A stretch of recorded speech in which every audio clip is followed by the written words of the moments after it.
Hello dear students, a very warm welcome to Prerna.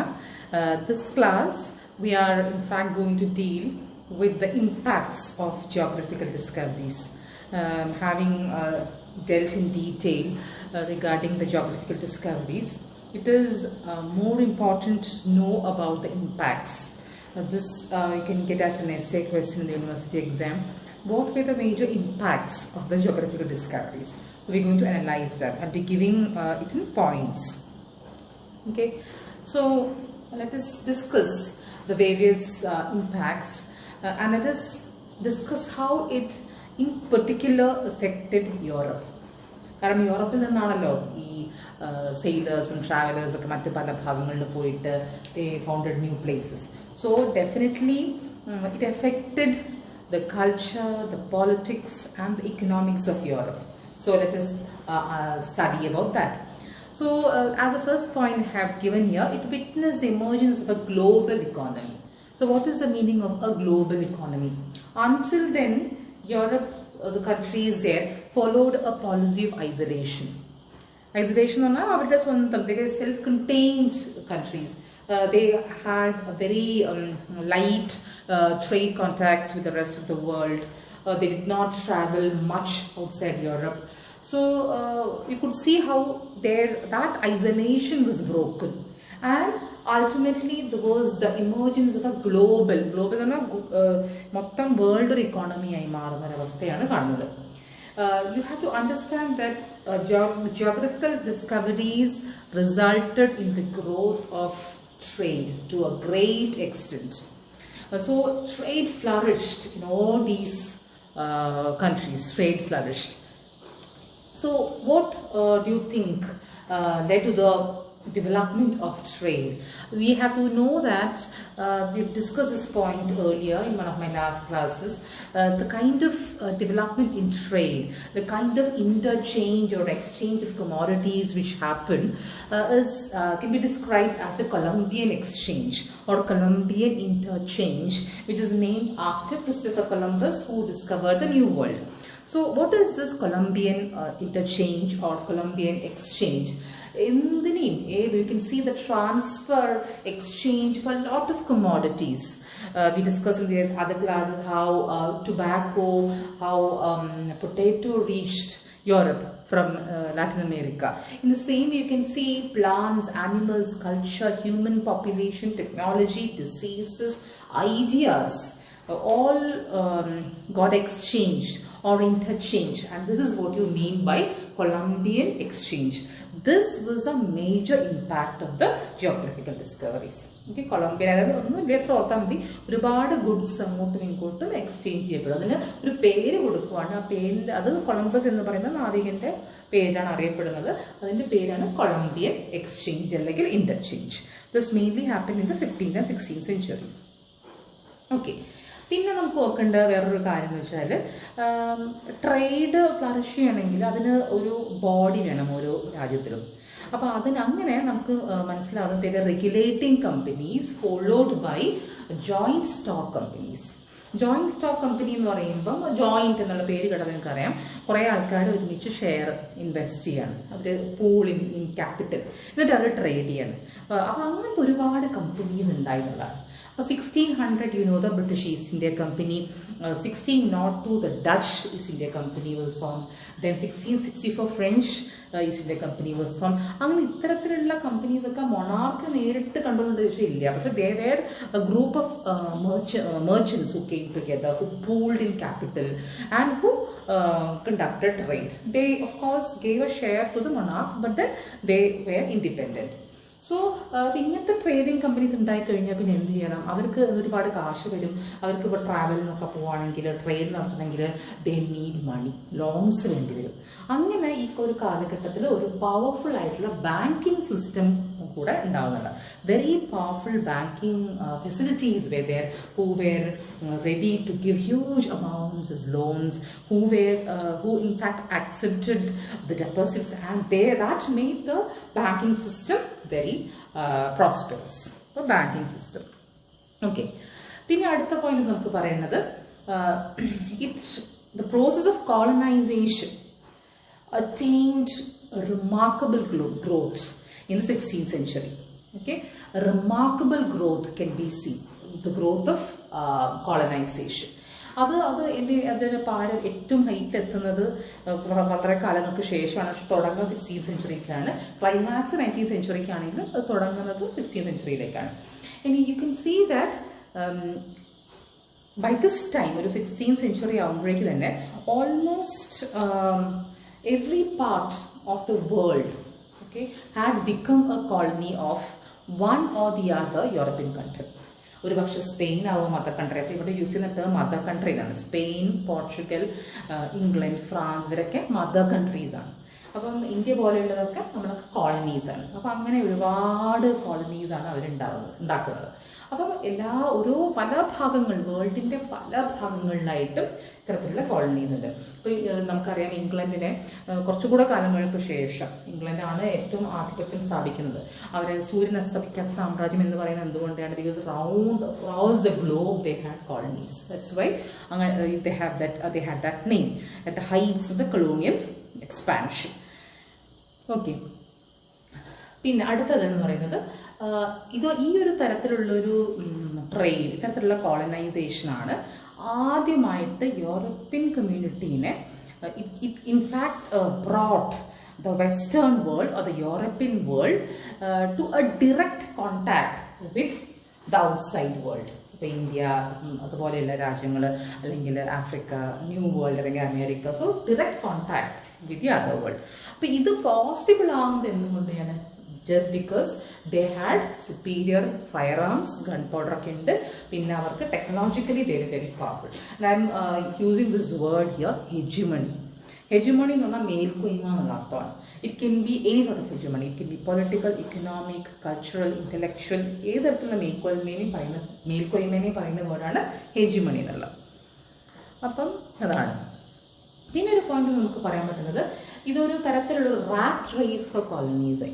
Okay, scramble for colonies. ആർക്കാണ് ഏറ്റവും പിന്നെ raw materials കൊടുക്കാൻ പറ്റിയ കോളനീസ് കൈവശം വെക്കാൻ പറ്റുന്നത്? Which country can own the prosperous colonies? അപ്പം അതിന് വേണ്ടിയിട്ടുള്ള യുദ്ധങ്ങൾ നമ്മൾ പിന്നെ നിങ്ങൾ പഠിക്കും. Like how that resulted in Anglo French rivalry. അവർ തമ്മിൽ അങ്ങോട്ടും ഇങ്ങോട്ടും വേൾഡിൻ്റെ ഏതോ ഒരു ഭാഗത്ത് നടന്നിരുന്നുള്ള ഒരു സംഭവമാണ് മറ്റു പല ഇന്ത്യൻ യുദ്ധങ്ങൾക്ക് കാരണമാകുന്നത്. ഓക്കെ, ഇപ്പോൾ കർണാട്ടിക് വാർ അങ്ങനത്തെ പല യുദ്ധങ്ങൾക്കും കാരണം എന്താണ്?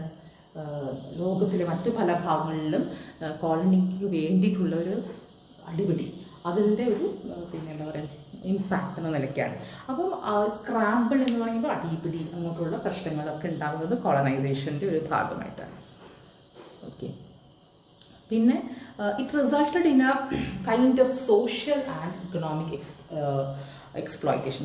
Colonialism എന്നുള്ളത് we'll be dealing that later, but then for the time being let me explain this term to you. It is a specific form of economic and cultural exploitation developed with the expansion of trade. എല്ലാ തരത്തിലും ചൂഷണം, exploitation means ചൂഷണമാണ് നടക്കുന്നത്. Okay, phases of colonialism. We'll be discussing all these topics later, but let me introduce such terms to you. Colonialism എന്ന് പറയുന്നത് നമുക്ക് 5 phase ഘട്ടങ്ങളിലായിട്ട് പറയാൻ പറ്റും. So in one of my last classes we have already discussed the first phase, that is known as mercantilism. എല്ലാ രാജ്യങ്ങളും തുടങ്ങുമ്പോൾ തന്നെ അവരുടെ ഒരു ഉദ്ദേശം എന്തായിരുന്നു? To possess a maximum amount of gold, silver, hard metal. ഏത് രാജ്യമാണ് ഏറ്റവും കൂടുതൽ, അതാണ് mercantilism. That was under the control of the state. അതാണ് ഫസ്റ്റ് ഫേസ്. തുടങ്ങിയ കാലഘട്ടത്തിൽ അവർ അടങ്ങിയിരുന്നു. രണ്ടാമത്തത് എന്ന് പറയുന്നത് ഇൻഡസ്ട്രിയൽ കൊളോണിയലിസം എന്ന് പറയുന്നതാണ്. You must study about free trade or laser fair. Laser fair means let it be എന്നുള്ള അർത്ഥമാണ്. അപ്പോൾ അതെന്തായിരിക്കും ഉദ്ദേശിക്കുന്നത് ഇവിടെ? That means here the interference by the state is reduced to the minimum. Okay, ഗവൺമെന്റിന് ഈ ട്രേഡേഴ്സിന് മേലെയുള്ള അവരുടെ കൺട്രോൾ വളരെയധികം കുറച്ചു കൊണ്ടുവരണം. എന്തിനു വേണ്ടിയിട്ടാണ്? For them to have better profits, to bring in the spirit of competition. So you can see that free trade means less interference from the side of the government. There were so many economists that included Adam Smith who argued for this. They believed that this would help any country to develop economically, and that is known as free trade or laissez-faire. രണ്ടാമത്തെ സ്റ്റേജാണ് ഇത്. ശരിക്കും പറഞ്ഞാൽ it actually coincided with that period when England and the other European countries had experienced a phase of industrial revolution. ആ ഒരു കാലഘട്ടത്തിലാണ് free trade പ്രധാനമായിട്ടും വരുന്നത്. പിന്നെ മൂന്നാമത്തേത് എന്ന് പറയുന്നത് ന്യൂ ഇമ്പീരിയലിസം. ന്യൂ ഇമ്പീരിയലിസം എന്ന് പറഞ്ഞു കഴിഞ്ഞാൽ ഒരു ഘട്ടം കഴിഞ്ഞാൽ when people in the colonies realized this kind of exploitation, it was not very easy for the mother country to openly exploit them.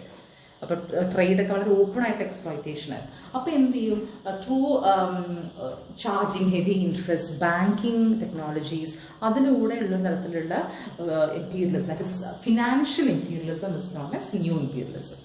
അത് കഴിഞ്ഞ് നിയോ കൊളോണിയലിസം എന്ന് പറയുന്നത് നമ്മൾ ഇപ്പോഴത്തെ കാലഘട്ടത്തിൽ പറയുന്നതാണ്. കാരണം you can see how MNCs control, അല്ലെങ്കിൽ വേറൊരു കൺട്രിയുടെ ഒരു ആധിപത്യം through IMF, or you can see the international monetary organizations having a control over Indian economy or any other economy for that matter. That is neo-colonialism.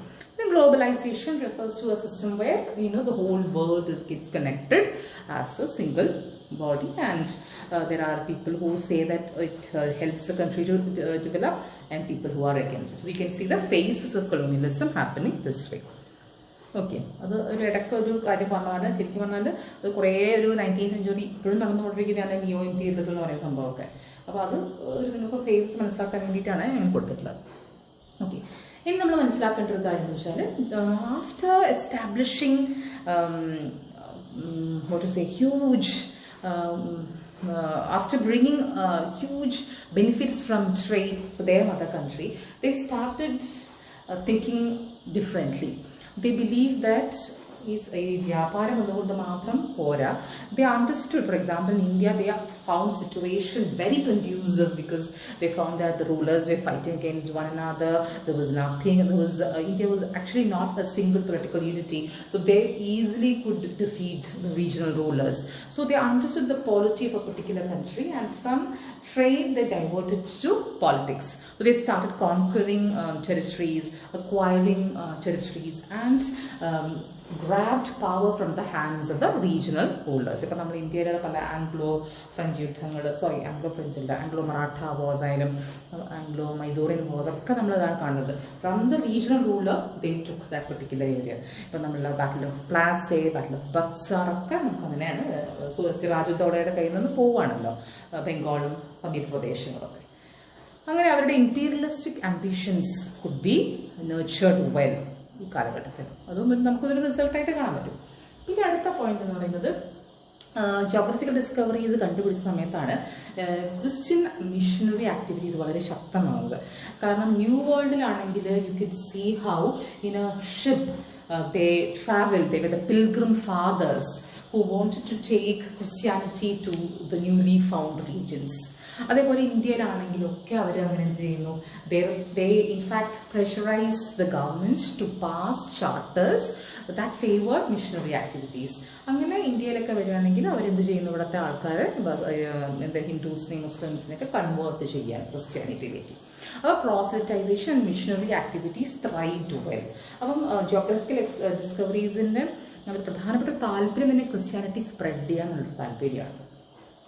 Okay, ഇനി ഒരു last point ആയിട്ട് ഇവിടെ കൊടുത്തിട്ടുള്ളത് it's from the writer Bernard S cone.